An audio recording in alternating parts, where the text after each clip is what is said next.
Chapter 33. The sea nymphs come for the body, trailing their sea foam robes behind them.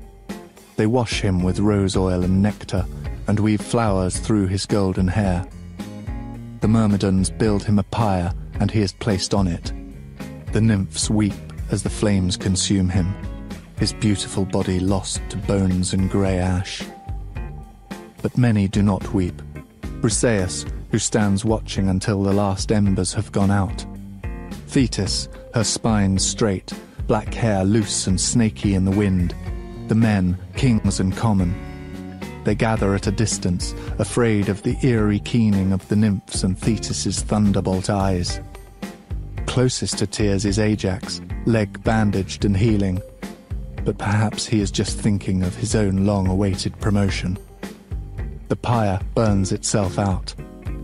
If the ashes are not gathered soon, they will be lost to the winds, but Thetis, whose office it is, does not move. At last, Odysseus is sent to speak with her. He kneels. "Goddess, we would know your will. Shall we collect the ashes?" She turns to look at him. Perhaps there is grief in her eyes, perhaps not. It is impossible to say. "Collect them. Bury them. I have done all I will do." He inclines his head. "Great Thetis, your son wished that his ashes be placed." "I know what he wished. Do as you please. It is not my concern." Servant girls are sent to collect the ashes. They carry them to the golden urn where I rest. Will I feel his ashes as they fall against mine? I think of the snowflakes on Pelion, cold on our red cheeks. The yearning for him is like hunger, hollowing me. Somewhere his soul waits, but it is nowhere I can reach. Bury us, and mark our names above. Let us be free. His ashes settle among mine, and I feel nothing. Agamemnon calls a council to discuss the tomb they will build. "We should put it on the field where he fell," Nestor says. Machaon shakes his head. "It will be more central on the beach, by the Agora." "That's the last thing we want, tripping over it every day," Diomedes says. "On the hill, I think. The ridge by their camp," Odysseus says. "Wherever, wherever, wherever." "I have come to take my father's place." The clear voice cuts across the room. The heads of the kings twist towards the tent flap. A boy stands framed in the tent's doorway. His hair is bright red, the color of the fire's crust. He is beautiful, but coldly so, a winter's morning. Only the dullest would not know which father he means. It is stamped on every line of his face, so close it tears at me.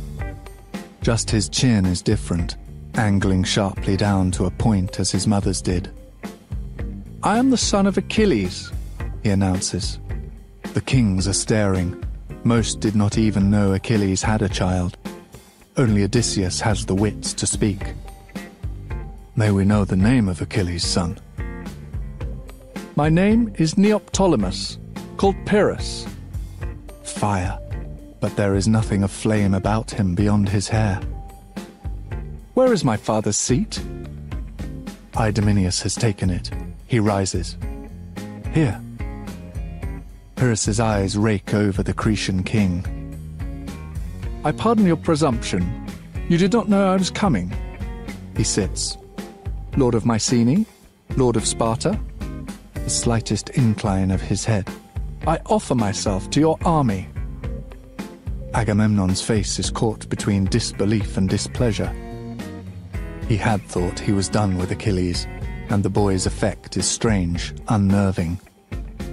"You do not seem old enough." 12. He is 12. "I have lived with the gods beneath the sea," he says. "I have drunk their nectar and feasted on ambrosia. I come now to win the war for you. The fates have said that Troy will not fall without me." "What?" Agamemnon is aghast. "If it is so, we are indeed glad to have you," Menelaus says. We were talking of your father's tomb and where to build it.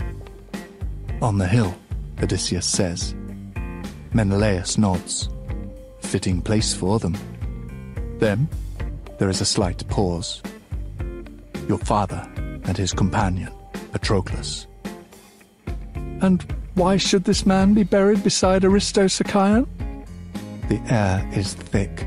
They are all waiting to hear Menelaus's answer.